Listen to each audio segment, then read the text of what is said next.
की आताच पेरणी आहे? मागील वर्षी 14 मेला पाऊस सुरू झालेला. तासगाव तालुक्यात 4 जूनपासून पेरण्या सुरू झालेल्या.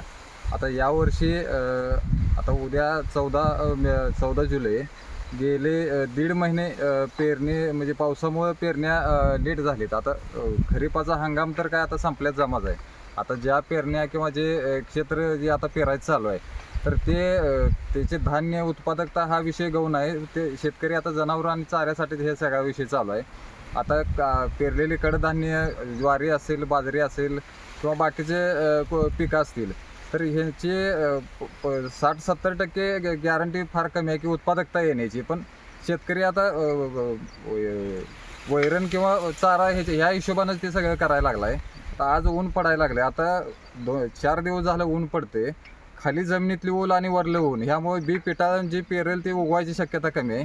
अजून एक दोन दिवस जर असं ऊन पडलं तर ज्यांनी पेरलंय त्यांचं उगवलेलं ती काय वाळूनच जाणार आहे. आणि ज्यांचं आता पेरायला लागले तर त्यांचं काय उगवण्यावर त्याचा परिणाम होणार आहे.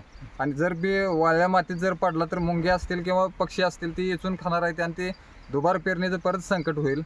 महिना ते 1.5 महिन्यावर आता परत रब्बीचा हंगाम सुरू होईल. त्यामुळे तुमच्या हातात धड खरीप बी नाही आणि धड रब्बी बी नाही. म्हणजे अशा दुहेरी ह्याच्यात म्हणजे पावसामुळे यंदा खरीप पण रब्बीचं दोन्ही पण हे चक्र हे झालंय. म्हणजे दोन्ही पण हंगाम विस्कटलेत आता यावेळी. पाऊस फक्त पश्चिम भागात पडला? पाऊस पश्चिम भागात पडलाय. पूर्व भागात पाऊस म्हणावा असा नाहीच आहे. म्हणजे पाऊस पडतोय पण उगाच बुरबुर बारीक पडतोय. त्याची ना जमिनीत पूर्ण ओल आहे किंवा रानाला पाणी फुटावे असा पाऊसच नाही आहे. माझं नाव ऋषिकेश पाटील. वर्षासारखी यावेळी काय पेरणी म्हणावीशी काय झालेली नाही आणि होणारही नाही. जे पावसाचा आणि पेरणीचा हंगाम होता ते 1 महिना पूर्णपणे लेट झालेला आहे आणि अजून पण 15 दिवस त्याची काही शक्यता नाही. आणि जी पेरले त्याचंसुद्धा काय भवितव्य सरळ नाही. आणि जी पेरणार आहेत ती सुद्धा आता थांबलेली आहेत. आता पेरणीचं काय थांबवले शेतकऱ्यांनी.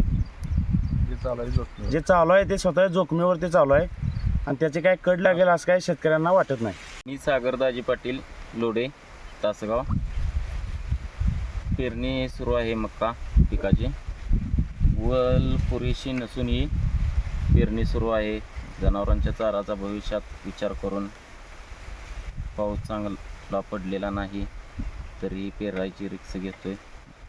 मागच्या आठवड्यात झाला का पाऊस? काय अगदी थोडा तुरळक पडला. जास्त आता पाहताय तुम्ही वल नाही.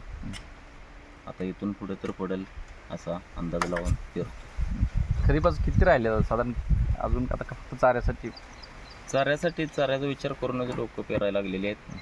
कारण पेरणी योग्य पाऊसच पडलेला नाही इकडं. लोकशाही मराठी ऐका, पहा, जागरूक रहा.